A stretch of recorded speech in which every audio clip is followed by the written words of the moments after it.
আপনাদের বক্তব্যটা কি একটু বলেন না স্যার?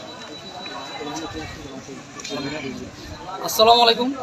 আমরা চকরিয়া সরকারি কলেজের সকল শিক্ষক কর্মচারীবৃন্দ এখানে একত্রিত হয়েছে একটা যৌক্তিক দাবি নিয়ে।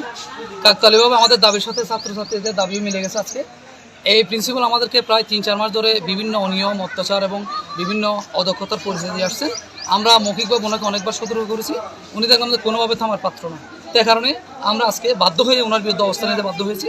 এখানে আপনারা ব্যানারে দেখতেছেন, এই ব্যানারে যা যা আছে এটা আমরা মেনে চলবো। আমি এ পর্যায়ে বক্তব্য রাখার জন্য অনুরোধ জানাচ্ছি আমাদের চকরিয়া কলেজ শিক্ষক পরিষদের সম্মানিত সভাপতি ও ইংরেজি বিভাগের সিনিয়র শিক্ষক জনাব আবু সাদেক মোহাম্মদ সাইম স্যারকে। আসসালামু আলাইকুম। আপনারা অবশ্যই আমার পরিচিতি পেয়ে গেছেন। আমি খুব সংক্ষেপে বলবো, উনি 18/8/24 তারিখ থেকে যোগদান করার পর থেকে চকরিয়া কলেজে বলেছিল আমি সুন্দরভাবে কলেজ চালাবো, সৎভাবে চলবো। কিন্তু কিছুদিন না যেতেই ওনার কাছে আমরা দেখলাম যে অদক্ষতা, অযোগ্যতা, স্বেচ্ছাচারিতা এবং আর্থিক অনিয়মের প্রচুর আমরা এখানে বিষয় আমরা দেখেছি। বারবার সতর্ক করেছি, কিন্তু কোনো কথাই শুনতে চাই না। সবচেয়ে বড় জঘন্য বিষয় হচ্ছে কি, আমরা যারা এখানে শিক্ষকবৃন্দ আছি ওনাদের সাথে তুচ্ছ তাচ্ছিল্য করে অত্যন্ত জঘন্যভাবে অশালীনভাবে বাজে আচরণ করেন।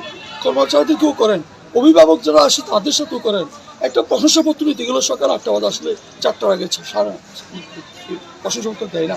এত কিছু আমরা ওনাকে বারবার বলা পড়ো কোনো কোথাও আমাদের কথা শুনে না। কথা বলেছে কি আপনারা 200 জন নামা দিলে সবগুলো সাইজ করে ফেলবো। শুধু ট্রেডের উপরে